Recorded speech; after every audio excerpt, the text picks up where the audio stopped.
ce matin, je voudrais qu'on puisse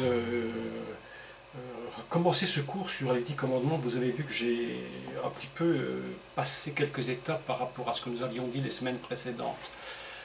C'est très important parce que nous sommes dans la période de la fête de Pâques et vous savez que les 10 commandements en réalité sont une continuité de cette fête. Il n'y a pas possibilité d'avoir les 10 commandements, d'avoir la fête de Pâques sans que nous puissions aller plus loin et comprendre pourquoi Dieu a donné 10 commandements au peuple d'Israël. C'est tout à fait impossible. Donc nous avons besoin de réfléchir sur ces questions. Ce matin, c'est ce que nous allons faire ensemble. J'aimerais donc dès le départ expliquer un peu ce que sont ces 10 commandements d'une façon différente de ce qu'on a l'habitude. Évidemment, lorsqu'on lit nos 10 commandements dans nos églises traditionnellement, on va les commenter, tu feras, tu ne feras pas. Je ne sais pas si vous avez remarqué, mais il y a 7 fois tu ne feras pas et 3 fois seulement tu feras. Hein, donc, il y a quand même des choses à dire dès le départ qui sont très très importantes. Donc c'est sur cela que je voudrais ce matin m'entretenir avec vous. Comme à notre habitude, je vous l'ai dit, si vous aviez des questions à poser, vous pouvez toujours chatter, vous pouvez le faire et puis poser des questions et on essaye de répondre dans la mesure de toutes les possibilités. Donc je voudrais saluer Simon et Lisiane qui est avec nous. J'espère ce matin qu'elle m'entend, mais en principe oui, puisque nous avons fait un test juste avant de commencer ce cours. Je salue Eliane également, et puis vraiment que notre cœur soit ouvert à la compréhension de la parole de Dieu. Je voudrais commencer ce cours en disant que nous allons prendre un texte que je vais commenter à partir du texte hébreu, bien entendu, puisque c'est un cours de Torah, mais il faut dire quelques principes avant qui sont très très importants par rapport au judaïsme. Il est très compliqué de comprendre qu'est-ce que ces 10 commandements si on ne comprend pas un peu la pensée sur laquelle est fondée la pensée hébraïque et la pensée du judaïsme. Donc, pour cela, il y a d'abord un texte que j'aimerais lire avec vous dans le livre de Shemot, donc l'Exode, et au chapitre 20. Et j'aimerais que vous puissiez le prendre avec moi, si vous avez votre Bible, je le pense, et on va ensemble essayer de comprendre tout cela. Il y a un texte très très très intéressant qui était traduit complètement, je dirais, de travers par rapport au texte original. Je pense que ceux qui l'ont traduit à l'époque n'ont pas pu comprendre la raison pour laquelle le texte était écrit en hébreu d'une telle façon, et ils ont traduit autrement. Mais le texte est véritablement une erreur de traduction. Comme je vous l'ai dit souvent, et bien sûr, les traductions de la Torah sont toujours très faibles et vont véritablement affaiblir le texte et nous dire parfois des choses qui ne sont même complètement contraires à ce que dit le texte lui-même. Donc, ce que je voudrais ce matin, c'est vous lire le livre de l'Exode de Shemot où va partir du verset 18. Et pour cela, je voudrais commenter deux choses. Vous savez que le judaïsme, tout ce qui est fondé à partir de la pensée hébraïque, et il faut quand même que l'on dise que, normalement, si on le comprend normalement, le judaïsme n'est même pas une religion, et c'est devenu une religion, comme l'islam, comme le protestantisme, le christianisme et autre chose. Mais concrètement, à l'origine, il n'y a pas de religion. Lorsqu'on parle de la connexion avec le divin, ce n'est pas une religion, c'est simplement une connexion avec Dieu. Mais avec les années qui ont passé, les siècles qui ont passé, on a construit une religion par rapport à toutes ces choses, à toutes ces pensées divines. Parce que l'homme avait besoin de structurer quelque chose. Et qu'en fait, la religion n'est qu'une structure pour essayer de comprendre le divin, parce qu'il est très difficile de comprendre qui est Dieu sans avoir des repères terrestres. Des repères sur lesquels nous pouvons nous appuyer pour comprendre qui est Dieu. Mais réellement, Jésus lui-même, Yeshua l'avait dit, les vrais adorateurs n'adorent pas ni, je dirais, ni dans le temple à Jérusalem, ni sur le mont Sinaï, ni sur le mont Garizim pour les Samaritains, mais en esprit. Autrement dit, la véritable connexion n'est pas une connexion de religion, mais une connexion d'esprit, et on n'est plus dans la religion. Par contre, voilà un texte que je vais vous lire qui est très surprenant, et il faut quand même expliquer que, en réalité, il y a deux types de connexion, hein, deux types de connexion. Il y a une connexion par la parole et une connexion par l'image. Le peuple d'Israël va sortir d'Égypte Et quelle était la religion égyptienne? Et c'est intéressant de comprendre cela. Quelle était cette religion égyptienne? C'était une religion de l'image. On ne dit pas que Dieu avait dit aux Égyptiens, mais ce qu'ils adorent ne sont que des images des dieux qu'ils ont créés, qu'ils ont inventés d'ailleurs. Nous allons parler tout à l'heure, parce que c'est très important de comprendre la relation qu'il y a entre le divin image et le divin parole. Alors que si vous regardez bien ce que le peuple d'Israël, lui, va vivre, ce n'est pas une relation par l'image. Au contraire, Dieu va dire, tu ne te feras pas d'image taillée. Pourquoi va-t-il préciser, tu ne te feras pas d'image taillée, d'idole? Mais simplement parce que tu viens d'une religion de l'image. Aujourd'hui, nous avons des religions d'image. Le catholicisme est une religion d'image très puissante, puisqu'on adore les saints. La religion orthodoxe adore les icônes, se prosterne devant les statues, etc.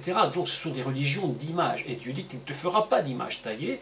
Donc la différence qu'il y a entre la parole et l'image, c'est tout à fait important. Jésus va dire, je suis la parole. Il ne dit pas, je suis une image. Il dit, je suis parole.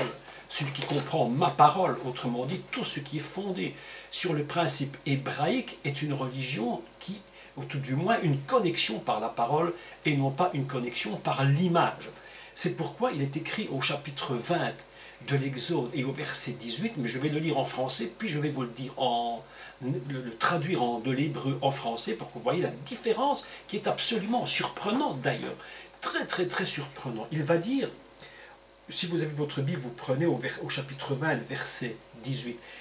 Je vais essayer de parler lentement parce que parfois on me dit que je vais trop vite et qu'on ne peut pas arriver à suivre. Donc, je vais essayer de contrôler ma façon de parler pour que chacun puisse vraiment suivre.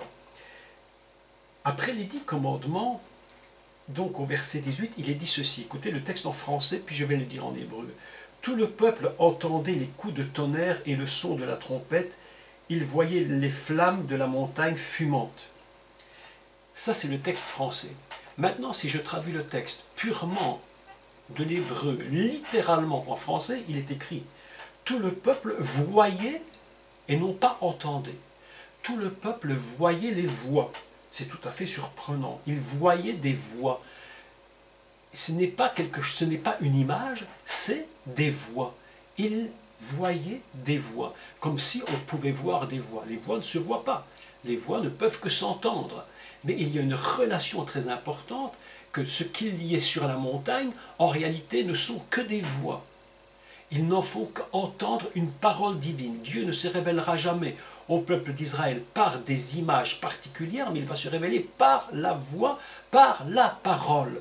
C'est ça qui est très important. Jésus a dit, je suis la parole, il est parole, Dieu avant tout crée le monde par la parole et non pas par des images. On peut essayer de reproduire des images, en réalité ça nous met très très loin d'une réalité spirituelle qui est vraiment que Dieu n'est pas image pour nous, parce qu'il est impossible de se représenter un Dieu en image. On peut regarder la chapelle Sixtine dans la basilique Saint-Pierre à Rome, où l'on voit Dieu avec Adam, qui se touche presque les doigts. Il y a juste un espace minimum entre l'un et l'autre. Ce sont des images qu'on a fait de Dieu. La réalité, c'est que Dieu n'est pas image, Dieu n'est que parole. Ce que nous pouvons entendre de lui, Dieu ne fait que nous parler. C'est très important de le comprendre pour faire la différence entre une religion comme la religion d'Égypte qui ne fait qu'adorer des statues, des images, des représentations de toutes sortes de divinités, alors que le peuple d'Israël, lui, est fondé sur la parole, et c'est très très important de le comprendre. Et d'ailleurs, lorsque Dieu va parler à Moïse sur le mont Sinaï pour leur donner les 10 paroles, les 10 commandements, il va commencer par leur dire justement, voici les paroles. Il ne va pas leur dire, voici des images. Il ne va pas leur dire, je vous montre des images pour que vous compreniez. Il va dire, voici les paroles. Et c'est sur ce thème aujourd'hui que j'aimerais beaucoup parler. J'ai dit que nous sommes en plein dans la fête de Pâques. Alors pourquoi parler des 10 commandements aujourd'hui? Puisqu'en réalité, les 10 commandements sont une suite, simplement une suite logique de la libération du peuple d'Israël d'Égypte vers Pâques. C'est une libération. Ils ont quitté l'Égypte, ils ont quitté le pays des enfermements le pays où tout était fermé, Dieu les a libérés par 10 plaies, par 10 paroles qu'il a données. À chaque fois que Moïse a parlé, qu'il a levé le bâton, qu'il a parlé, Dieu dit à Moïse, tu feras ceci contre l'Égypte et tu feras encore cela 10 fois. Ces 10 paroles vont libérer littéralement donc, le peuple de Dieu. Et que va-t-il se passer? Eh bien, il va automatiquement devenir 10 paroles pour reconstruire le peuple dans le désert. Et c'est donc une suite logique. 10 paroles pour libérer, 10 paroles pour construire. Et j'aimerais qu'on puisse doucement commencer ce texte ensemble. Et nous allons prendre le livre de l'Exode et au verset 20, à partir au chapitre 20, à partir du verset 1, et je vais le lire d'abord en français, puis je vais vous l'expliquer un peu comme je le vois, comme je le comprends en hébreu. Donc il est écrit ceci en français.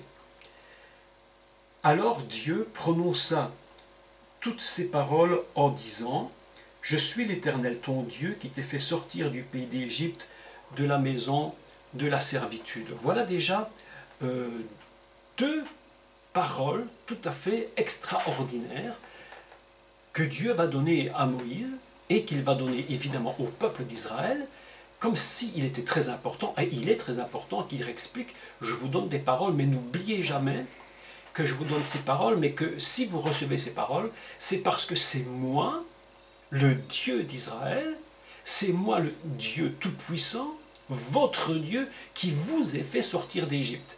Autrement dit, si vous n'étiez pas sorti d'Égypte, il aurait été absolument impossible que vous receviez ces 10 paroles. Il fallait que je vous fasse sortir pour vous donner la parole que je vous donne aujourd'hui et qui va vous reconstruire littéralement. Et qui fera de vous un peuple avec une structure. Vous savez, il n'existe pas un peuple qui n'a pas de structure. Quel que soit le pays dans lequel nous sommes, nous avons des règles et des lois à suivre. Donc maintenant, je voudrais vous le lire en hébreu et puis commenter mot par mot. Et vous allez voir qu'il y a vraiment des mystères qui sont cachés dans le texte en hébreu. Il est écrit, donc je le lis en hébreu maintenant. Vaidaber Elohim et kol adevarim hahele lemor. Donc en français, alors Dieu prononça toutes ces paroles en disant. Je vais vous rappeler une chose qui est très importante, c'est que le mot désert et cette histoire, comprenez-le bien, que cette histoire, si ce récit particulier ne se passe ni en Égypte ni en terre d'Israël. C'est vraiment une parole qui est donnée entre deux points importants, l'Égypte qu'ils viennent de quitter, et d'autre part, je dirais, la terre de la promesse qu'ils doivent atteindre. C'est très important de comprendre ce que je dis ici. Et voilà, donc, le désert en hébreu, vous vous souvenez que le 4e livre de la Torah s'appelle Bamidbar. Je rappelle, si vous vous en souvenez pas peut-être, que Bamidbar, en réalité veut dire dans le désert, au désert, et que le mot désert en hébreu se dit dabar, et que le mot dabar est construit, et c'est très très surprenant d'ailleurs, que le mot désert est construit sur un mot hébreu qui est dabar, qui veut dire parole. C'est très incroyable. Comment le désert peut-il être une parole? On a toujours l'impression que le désert est un endroit de solitude. Lorsque Jésus va monter 40 jours dans le désert, poussé par l'Esprit, je crois que ça vaudra un jour la peine d'expliquer qu'est-ce que le jeûne de Jésus réellement, parce que je crois qu'on n'a pas vraiment compris quel est ce jeûne et qu'est-ce qu'il représente. Quel est ce jeûne du Messie? Il va aller dans le désert pendant 40 jours, et que va-t-il se passer pendant 40 jours? Eh bien, il va devoir combattre les bêtes sauvages, donc les esprits mauvais, et en même temps, il est parole. Et Dieu parle dans le désert. Autrement dit, le désert n'est pas un lieu de silence, mais le désert n'est qu'un lieu où Dieu nous parle. Je suis parfois, dans ma vie personnellement, je me suis posé des questions, je me suis dit, mais dans des déserts terribles, je me disais, mais mon Dieu, mais est-ce que tu me parles? Est-ce que tu ne me dis rien? Mais qu'est-ce qui se passe? Pourquoi je n'entends plus ta voix? En réalité, nous n'entendons pas sa voix dans le désert ou dans nos déserts personnels. Pour quelle raison? Mais je pense tout simplement parce que nous avons ignoré que le désert lui-même, c'est Dieu qui parle, c'est une parole divine. Ce qui se passe ici, les choses qui vont se produire dans ce désert, ici en l'occurrence sur le mont Sinaï, cela veut dire que Dieu est obligé d'être dans ce désert pour pouvoir communiquer au peuple d'Israël les 10 paroles qui vont le construire. Je suis persuadé aujourd'hui, et c'est parfois difficile, même pour les enfants de Dieu, de comprendre ça, que souvent le désert nous parle plus que dans les moments de grande abondance. Dans les moments de solitude, parfois nous disons, mais Seigneur, mais j'ai besoin de t'entendre. Et Dieu dit, mon désert est là pour te former. Je t'ai mis dans un désert pour te former, comme Israël. Dans le désert, va se former pendant 40 ans pour pouvoir rentrer dans la terre de la promesse. Il y a beaucoup à dire là-dessus, et je crois qu'on n'aurait jamais le temps de tout expliquer aujourd'hui. Néanmoins, je fais donc une introduction. Quel est le premier mot de ce verset? Quel est le premier mot? Eh bien, écoutez, c'est surprenant. Vous vous rappelez que lorsque le maître de l'univers, le Dieu créateur, va faire le monde, va le créer littéralement, il est écrit en hébreu un verbe qui est vayomer. Vayomer veut dire « il a dit ». Vayomer Elohim, il a dit Elohim. Vayomer, c'est « il a dit ». Et puis plus loin, il est écrit « vaikra », il a crié Elohim. Vaikra Elohim. Il a crié Elohim sur la nuit, il a donné un nom à la nuit, il a donné un nom au jour. Littéralement, Vaikra veut dire « il a crié ». D'ailleurs, le livre de Vaikra, troisième livre de la Torah, si vous voyez la traduction exacte, ça ne veut pas dire lévitique, ça veut dire « il crie ». Et très étrangement, si je puis dire étrangement, je ne sais pas si le mot est tout à fait choisi, mais le premier mot de ce texte de Exode 20 n'est ni Vayomer, ni Vaikra, mais il va utiliser Vaïdaber, Dabar. Et qu'est-ce que ça veut dire Dabar? La parole. Dabar, la parole, une parole dans le désert. Une parole qui est donnée dans le désert. Vaïdaber, il a parlé, Elohim. Et voilà un texte très très très intéressant.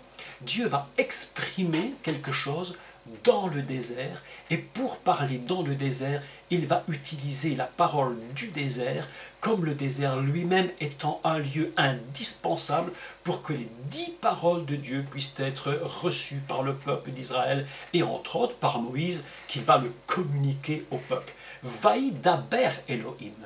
Je ferai remarquer, pour continuer le texte, donc je le lis, Vaïdaber Elohim et kol et tout à Devarim. Et nous avons de nouveau le deuxième mot qui est repris et qui lui-même contient la même racine, Hadevarim, kol Hadevarim, toutes les paroles. Quelles paroles? Toujours Hadevarim, de la même racine, Dabar, du désert, les paroles du désert. C'est très intéressant de comprendre cette introduction que nous ne pourrons pas comprendre en français parce que ça ne donne pas le sens réel. Mais l'hébreu qui connaît cette langue, évidemment, lorsqu'il lit le texte, tout de suite dans sa tête, il a une réflexion qui se fait. Devarim, Vaïdaber, Hadevarim, tout de suite il se dit, ah bon, ça c'est la racine de désert. Donc ces paroles ne pouvaient être que des paroles données dans le désert.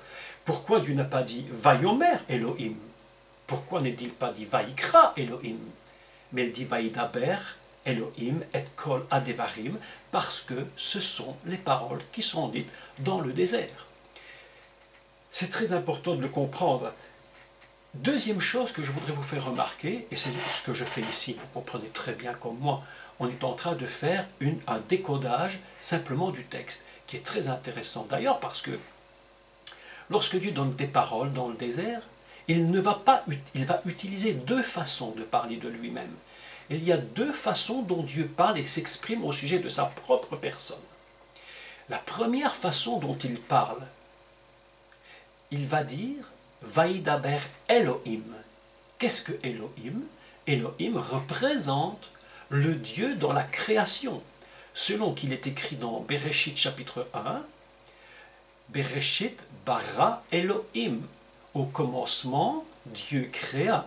Autrement dit, Elohim, c'est le Dieu qui est lié intimement à quelque chose qui est en train de se créer.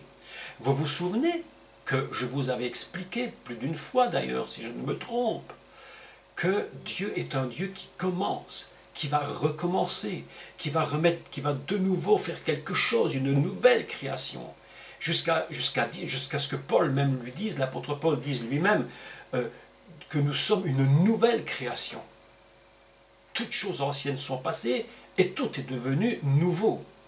Donc, Dieu est le Dieu qui recommence et qui fait quelque chose de nouveau. C'est pourquoi dans cette introduction de ce texte de la Torah, donc de l'Exode, il va dire « Vaïdaber Elohim », autrement dit, voici les paroles d'Elohim, celui qui est en train de construire, celui qui a décidé de te construire en tant que créateur. Et il va utiliser uniquement ce mot Elohim par rapport à Vaïdaber, c'est-à-dire la parole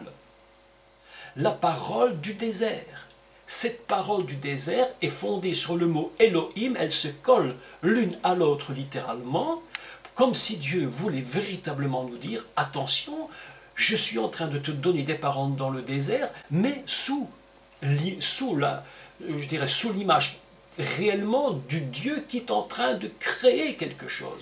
Je suis en train, par ces paroles, de créer véritablement une identité pour Israël. Je suis en train de te construire d'une façon nouvelle. De même que j'ai dû te sortir d'Égypte, aujourd'hui je te crée une identité absolument nouvelle. Je te donne une âme. Je suis en train de former ton âme comme une création. Vaïdaber Elohim, il a parlé le Dieu qui crée. Qu'est-ce qu'il a parlé de Dieu qui crée? Eh bien, il va le dire, Et kol adevarim, toutes les paroles du désert. Comment? Les morts, en ces mots, traduit en ces mots. Littéralement pour dire. Il a parlé les paroles pour dire, littéralement. Mais on traduit en français, beaucoup plus simple à comprendre, il a parlé ces paroles en ces mots. Et ici, nous allons rentrer dans une autre perspective qui va ajouter maintenant une deuxième forme intéressante. Juste avant de donner les 10 paroles, il va rajouter quelques éléments absolument très très importants. Nous avons besoin pour comprendre cela de décoder littéralement le texte. Parce que si nous ne décodons pas le texte, il est impossible absolument de comprendre pourquoi Dieu rajoute des choses à son nom ou en retire. Donc, je répète concrètement, ce que je fais n'est qu'une étude, bien sûr, une étude, pas autre chose. Dieu est le Dieu qui crée. N'oubliez jamais que pour nous, qu'est-ce que cela peut apporter? Eh bien, simplement pour nous, dire, mais quand je suis dans une période de désert, quand je suis dans une période de difficulté dans ma vie, comprenez bien, Dieu est en train de vous parler et il a décidé de vous créer. Souvent les gens viennent voir les pasteurs. Combien de gens ne sont pas venus me voir? Je ne suis pas pasteur moi-même, mais enfin, néanmoins on est tous un peu pasteurs quelque part, puisque des gens viennent nous voir, nous demandent des conseils, on les aide, donc on est tous un peu pasteurs quelque part. Mais des gens viennent nous voir et disent, mais je ne comprends plus rien, ma vie, rien ne fonctionne, qu'est-ce qui se passe? Moi-même, je me disais parfois, mais qu'est-ce qui se passe dans ces déserts? Et en réalité, qu'est-ce que Dieu dit? Qu'est-ce que nous devons dire à ces gens? Mais dans ton désert, Dieu est en train de te former, Dieu est en train de te parler, mais tu ne comprends pas ce qu'il te dit. Parce que tu es fixé, écoutez bien maintenant ce que je vais vous dire, tu es fixé littéralement uniquement sur ce qui est de la terre. Tu es fixé simplement sur ce qui est de la terre, mais il te manque une notion très importante pour que tu comprennes ce que Dieu veut te dire et quelle est cette notion si importante que beaucoup de chrétiens ne comprennent même pas. C'est à cela maintenant que je voudrais parler et lire. Écoutez bien ce qui est dit pour la suite. Donc je relis le texte et je vais continuer et vous allez comprendre quelque chose d'absolument surprenant dans ce texte hébreu. Je relis dès le départ en hébreu et je continue. Vaïdaber, il a parlé Elohim, le Dieu, dans sa fonction créatrice. Et kol hadevarim, toutes les paroles, hahele, donc celle-là, les morts en ces mots. Et je continue. Anori, Adonai, Elohecha, Asher Otsetira, Mi Eretz, Mitzraim, Mi Beit Avadim. Je vais relire dès le début et je vais commenter. Anori, Adonai, Elohecha. Voici la deuxième façon dont Dieu maintenant se présente à Moïse juste avant de donner les 10 paroles. Qu'est-ce qu'il va dire? Je vais d'abord parler sur le nom de Dieu. La première fois que nous avons entendu dans ce texte parler de Dieu, il se présente sous la forme uniquement de Elohim, celui qui crée.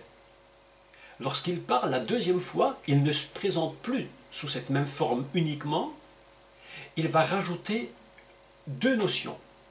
La première, c'est Adonai, donc le nom sublime, le nom au-dessus de tous les noms, ce qu'on appelle, donc vous le savez, on l'a déjà dit 1000 fois, et on le redira encore 1 million de fois, ce qu'on appelle le tétragramme, c'est-à-dire le nom au-dessus de tous les noms. Yud, He, Vav, He, ce que nous appelons nous l'Éternel. Il va rajouter à son nom, il va rajouter à Elohim la notion de Adonai, celui qui est au-dessus de tout ce qui peut s'imaginer, de tout ce qui peut, je dirais même pas s'imaginer, tout ce qui ne peut même pas s'imaginer. La notion du divin à un niveau tellement élevé qu'il est absolument impossible pour un homme normal de comprendre ce que cela représente. Parfois j'essaie de comprendre, mais c'est impossible de comprendre véritablement qui il est. Donc il va rajouter cette notion, Adonai Elohecha. Et la deuxième notion, c'est qu'il va garder Elohim, mais il va dire une chose en plus. Il va dire au peuple, avant de donner les 10 paroles, je suis l'Éternel, donc celui qui est dans l'éternité, ton Dieu qui t'a créé. Elohecha, l'Éternel, ton Dieu. Alors que la première fois, il avait simplement dit, il a dit Dieu. Il a dit Elohim, il a dit Dieu. Ici, il rajoute, je suis l'Éternel, c'est-à-dire celui qui est au-dessus de tout, comprenez bien cela. Avant de donner les paroles, je te montre qui je suis réellement dans mon niveau le plus élevé, et ce niveau le plus élevé est celui qui te crée et qui est ton Dieu. Ce n'est pas le Dieu de quelqu'un d'autre, c'est le tien à toi. Israël, c'est ton Dieu. Et les maîtres d'Israël nous donnent une explication très intéressante. Je ne sais pas si je vous en avais déjà dit quelques mots, mais c'est intéressant de le souligner. Les maîtres d'Israël nous disent qu'il y a 2 façons de dire « je » en hébreu. Une façon qui est la façon la courante, qui est « Ani ». Ani Yaakov, je suis Jacques. Ani Yohanan, je suis Jean. Ani Shimon, je suis Simon. Ou une deuxième façon, nous disent les maîtres d'Israël, celle qui est écrite ici d'ailleurs, c'est Anori. Et Anori, c'est une façon de dire je, mais dans un développement beaucoup plus puissant. C'est comme si quelque chose dans Anori nous disait, voilà qui je suis réellement dans toute mon essence, moi-même profondément. Voilà qui je suis profondément. Anori Adonai. Moi, dans mon essence profonde, je suis Adonai, celui qui est au-dessus de tout ce qui peut s'imaginer. C'est pourquoi dans ce texte, il y a une force extraordinaire lorsqu'il dit Anori Adonai. Je suis l'Éternel, celui qui n'a ni commencement ni fin. Et vous vous souvenez, et vous le savez maintenant depuis qu'on le dit, que la valeur de la première lettre divine, elle est de combien? C'est le Yud. Elle vaut combien? 10. Qu'est-ce que Dieu va donner? Combien de paroles va-t-il donner? 10. Autrement dit, c'est comme si Dieu leur avait dit, les 10 paroles que je vous donne ne sont en réalité que l'essence profonde de ce que je suis moi, l'Éternel, ton Créateur, ton Dieu qui te crée, ton Dieu qui fait de toi ce que j'ai décidé que tu serais définitivement. C'est pourquoi les 3 premiers mots de ce verset est absolument extraordinaire. Anori, je suis, Adonai, l'Éternel, dans son niveau le plus élevé, le 10 le plus élevé, Elohecha, ton Dieu, ton Créateur. Et voilà absolument un texte formidable que Dieu est en train de leur dire, c'est moi, dans le niveau le plus élevé qui puisse exister, qui t'ai formé, qui est en train de créer, de former ton âme juive, de former ton âme, celle qui sera l'âme du peuple, et celle qui va permettre au peuple dans sa totalité de pouvoir venir, de pouvoir accéder au niveau le plus élevé du divin. C'est pourquoi, lorsqu'il prend le premier mot, il va dire « je te parle dans le désert », mais lorsqu'il va reprendre la deuxième notion, il va dire « tu es dans un désert », mais vous remarquerez bien qu'ici, il ne parle plus de désert, il parle simplement de lui-même, de son essence profonde, du niveau le plus élevé qu'il est, Anori, Adonai éternel, Elohecha, le Dieu qui te crée. Voilà un texte absolument formidable. Mes amis, tout ça c'est intéressant. Mais la chose la plus intéressante, c'est quoi? C'est de dire qu'est-ce que tout cela veut dire pour moi? Qu'est-ce que cela veut dire pour Israël, bien entendu? Mais qu'est-ce que cela veut dire pour moi? Eh bien, comprenons que celui qui nous a formés, c'est celui dont le nom est au-dessus de tous les noms. Il n'y a rien de plus élevé que Adonai, il est dans son niveau le plus élevé qui existe. Et il te dit, c'est moi, ton Dieu, qui te crée. C'est moi, le Dieu, qui te crée, qui t'est formé. Et c'est pour cette raison que maintenant, les 10 paroles que je vais te donner, ce seront 10 paroles qui te permettront de vivre, de développer ta vie, de développer ton âme et d'atteindre le but que j'ai choisi pour toi. Sur la loi, nous en avons déjà dit quelques mots mardi passé sur la puissance de la loi, donc je ne reviendrai pas sur cette notion aujourd'hui. Et je continue le texte parce que c'est vraiment très très intéressant, je le relis. Anori Adonai Elohecha, Asher Otsetira. C'est moi, l'Éternel, le niveau le plus élevé, ton Dieu créateur, qui t'ai fait sortir. Qui t'ai fait sortir. Et lorsqu'il dit qu'il t'ai fait sortir, c'est vraiment comme s'il avait fait pousser, arracher littéralement Israël d'Égypte. Il dit, ce n'est pas toi, tu n'avais rien à voir dans cette histoire.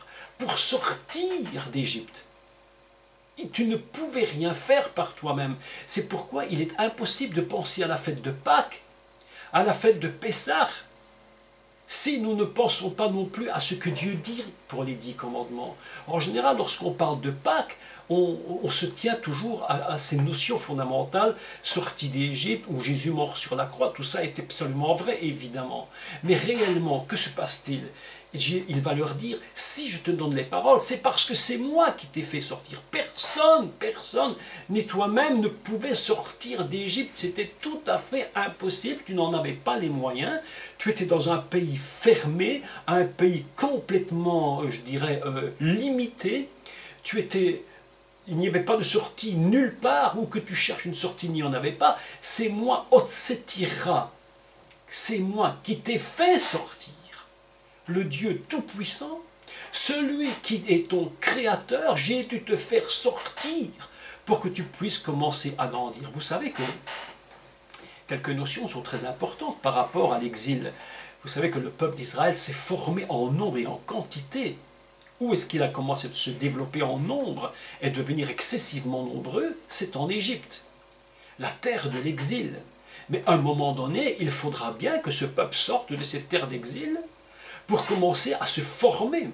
Parfois, je ne sais pas si vous serez d'accord avec moi ou ce que vous pensez de cela, j'ai l'impression que parfois, dans ce cas précis peut-être même, que Israël sortant d'Égypte va se retrouver maintenant pendant 40 ans dans le désert comme une pousse qui est en train de grandir, de grandir, de grandir, comme le germe qui est en train de grandir, pour à un moment donné porter le fruit, être capable de rentrer dans la terre de la promesse. Comme un enfant qui est dans le ventre de sa mère est obligé d'arriver à un développement.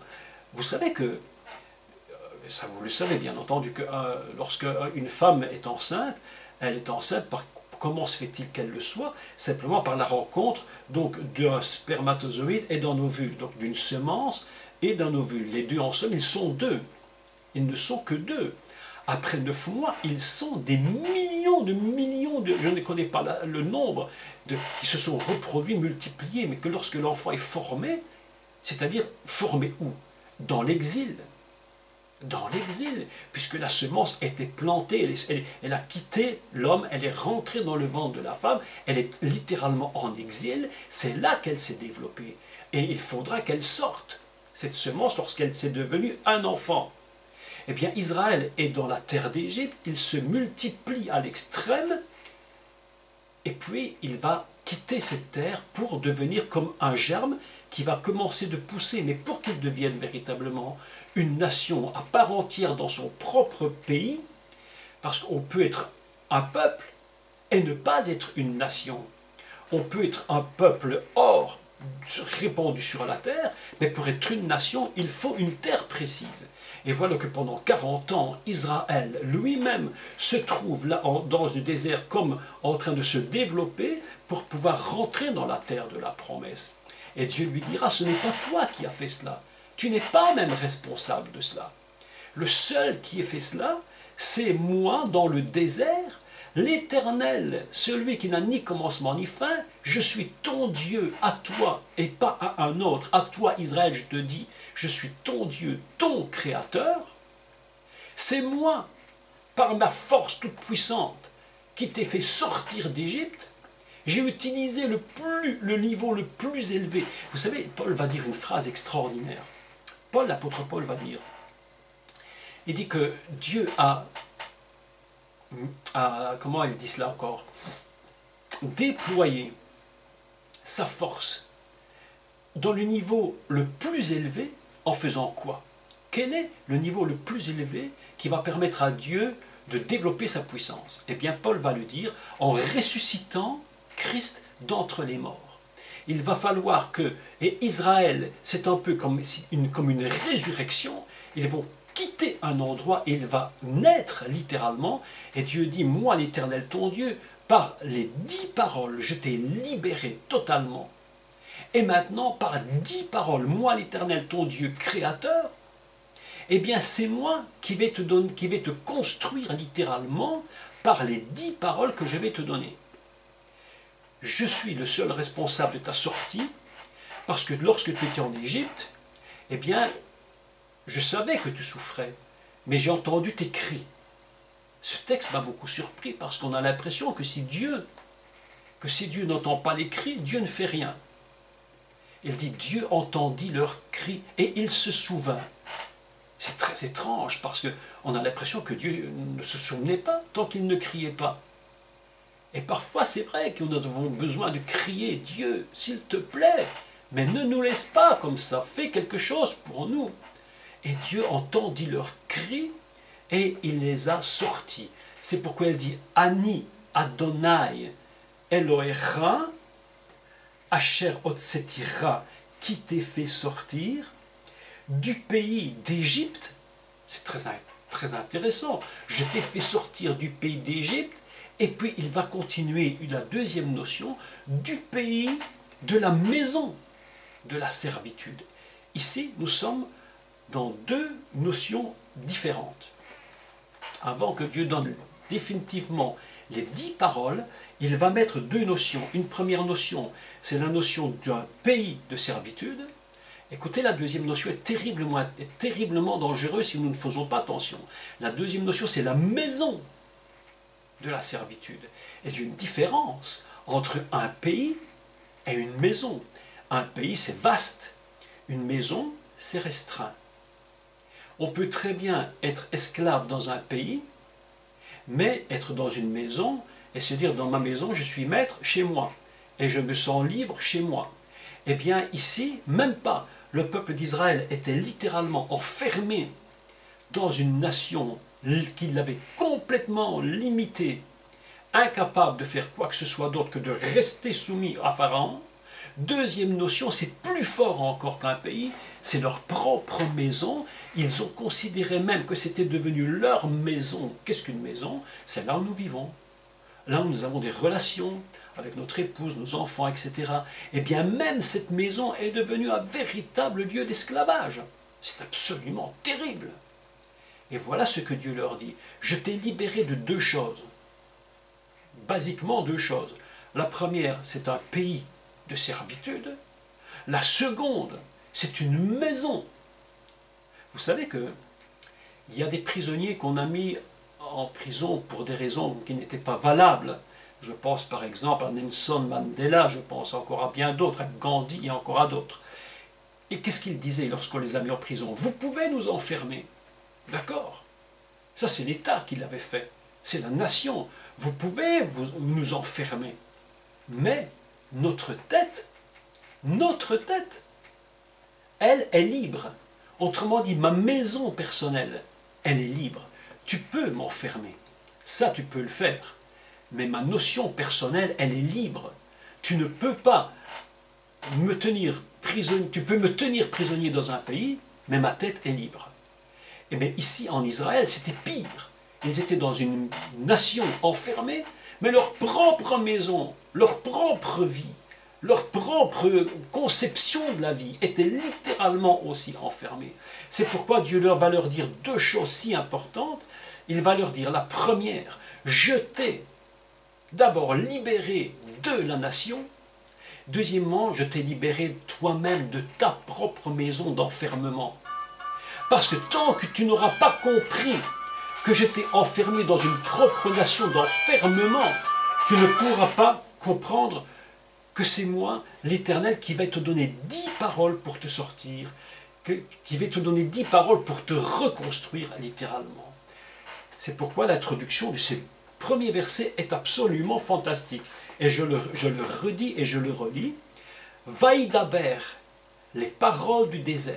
Il s'est exprimé en paroles de désert. Voilà, tu es dans un désert pour que je te reconstruise. Vaïdaber Elohim, il a parlé Elohim, et kol adevarim, toutes les paroles du désert, dans le désert, les morts, en ces mots, Anori, moi, dans mon essence profonde, Adonai, le Dieu qui dépasse ce qu'un homme normal ne peut imaginer, Elohecha, ton Dieu créateur. Je décode chaque mot. Anochi, Adonai, Elohecha, Asher, Otsetira. Je t'ai fait sortir, moi, personne d'autre ne t'a fait sortir. Mais Eretz Mitzraïm, depuis le pays d'Égypte, je traduis littéralement, Mibahit, de la maison, Avadim, de la servitude, littéralement traduit, de la maison du travail, donc du travail où tu étais esclave. Voilà, ici, ne fût-ce que ces deux petits versets sont très intéressants, puisqu'après cela, Dieu va donner 10 paroles de ce qu'on appelle communément les 10 commandements. Et ces 10 commandements ont véritablement un rapport très étroit avec la nature profonde du divin, qui est l'éternité. Autrement dit, c'est comme si Dieu disait par ses paroles, d'ailleurs il le dira, c'est par ses paroles, si tu mets en pratique ces paroles, si tu les mets en pratique, si tu atteins le niveau du divin, par ces paroles, en les respectant totalement, tu vas pouvoir accéder à ce divin. Comme je l'expliquais dernièrement, la loi a été donnée pour montrer que l'homme par lui-même ne peut pas obtenir cela. Il fera tout ce qu'il peut pour obtenir et le contact avec le divin pour aller, ce qu'on appelle communément au ciel, dans la présence de Dieu définitivement, mais Dieu sait très bien que l'homme par lui-même ne peut pas y accéder, et il va lui donner ces 10 paroles comme étant quelque chose d'absolument au-delà de tout ce qu'un homme peut accomplir par lui-même. Il essaye, mais il n'y arrivera pas. Il aura donc besoin de rencontrer celui qu'on appellera Yeshua, le Sauveur, qui lui-même va permettre que l'humain, que l'homme, la dame, puisse rentrer dans le divin au niveau le plus élevé qui puisse exister. Le plan de Dieu, c'est quelque chose d'absolument extraordinaire. Extraordinaire. Dieu est un pédagogue et il sait très bien qu'en donnant ces 10 paroles, l'homme par lui-même ne pourra pas arriver à le faire, mais il va dire simplement, je te les donne, je te donne le niveau du divin le plus élevé qui soit, je vais te demander de l'accomplir, si tu réussis, et tu seras sauvé. Sinon, tu ne pourras pas m'atteindre et le divin ne pourra pas être accessible pour toi de façon définitive. Donc, voilà ce que Dieu dit par les 10 paroles. Il va d'abord exposer la création. Deuxièmement, il va exposer la hauteur des paroles qu'il va donner. Et il va dire les paroles sont au niveau le plus élevé qui existe, c'est-à-dire Adonai, le nom au-dessus de tout nom. Ce nom au-dessus de tout nom, c'est ton Dieu et ton Créateur. N'oublie jamais que si je suis ton Créateur, c'est parce que j'ai décidé, moi, de te sortir du pays d'Égypte, de ta propre maison d'enfermement. Et maintenant, si tu comprends ça et que tu mets en pratique ces paroles, eh bien voilà ce qui va se produire. Tu auras accès au divin, au niveau le plus élevé, et lorsque viendra le temps, eh bien, tu pourras te retrouver avec moi là-haut définitivement. Voilà deux petits versets, je crois que c'est 2 petits versets tout à fait, je dirais, résumés. Et malgré tout, lorsqu'on y réfléchit, on se rend compte combien ces textes sont importants et combien il se cache de mystères derrière ces mots. C'est pourquoi ce matin, je voudrais vous dire, pour terminer, puisque voilà nos 50 minutes qui s'écoulent, je voudrais vous dire, aujourd'hui nous sommes dans la période de Pâques. N'oubliez jamais, jamais, n'oubliez jamais que c'est l'Éternel, celui qui a le niveau le plus élevé, le maître du monde, le créateur de l'univers, que c'est lui seul qui vous a sorti de la maison de la servitude, qui vous a sorti du pays des limites, qui vous a véritablement tiré par sa force toute puissante, qui vous a ressuscité littéralement parmi les morts, alors que le monde est mort et nous étions morts, il nous a sortis et ressuscités. Il a déployé toute sa puissance, c'est-à-dire le niveau le plus grand qu'il puisse exister. Il n'y a pas un plus grand niveau de miracle que d'amener quelqu'un à la connaissance du Messie pour le transformer et le sauver. Pas plus grand miracle. Il n'y a rien de plus grand que cela. Il a dit, il a déployé sa puissance en ressuscitant Jésus d'entre les morts. C'est là le niveau le plus élevé. Eh bien, il a libéré sa puissance dans le niveau le plus élevé, Adonai, celui dont la lettre commence par Yud, le 10. Il a libéré sa puissance totale pour libérer le peuple d'Israël. Et maintenant, il va libérer sa puissance totale pour lui donner les 10 paroles qui vont le construire, c'est-à-dire l'expérience. Je voudrais un jour vous expliquer, et ça se fera lors de nos cours sur l'étude aux Hébreux, les 2 niveaux très importants de Dieu, qui sont, 1, l'esprit qu'il donne, c'est-à-dire sa propre essence. Deuxièmement, l'expérience du Messie, qui doit devenir notre expérience. Souvent, dans l'Église et parmi les chrétiens, il y a une confusion entre les deux. On dit j'ai reçu l'Esprit, mais on oublie que l'expérience du Messie doit devenir notre expérience, et souvent c'est très difficile pour les personnes de le comprendre. Donc, ce qui se produit, c'est qu'il y a un décalage entre l'Esprit que l'Église reçoit et l'expérience du Messie. Donc, je voudrais expliquer tout cela un peu plus en détail, un peu plus tard. Aujourd'hui, pour clôturer, je voudrais vous dire ceci, mes amis, c'est que n'oubliez jamais que si vous passez par des déserts, criez à Dieu et dites-lui, ô Créateur de l'univers, c'est toi qui me parles dans ce désert, mais qu'est-ce que tu m'as dit? Est-ce que j'ai pu ouvrir mes oreilles? Est-ce que je peux ouvrir mes oreilles pour comprendre que ce désert n'est pas muet? Ce désert parle. Je sais que tu es mon Dieu. Je sais que tu es le plus élevé. Je sais qu'il n'y a rien au-dessus de toi. Je sais que tu es à moi. Je sais que c'est toi qui m'as libéré d'où j'étais et qui me conduit jusqu'au ciel avec toi. C'est ça la fête de Pâques. C'est ça la fête de Pâques. La véritable fête de Pâques, c'est ces 10 paroles qui nous ont libérés. Ce sont ces 10 paroles qui sont en train de nous construire. Et voilà aujourd'hui ce que le Seigneur nous dit. Voilà les paroles.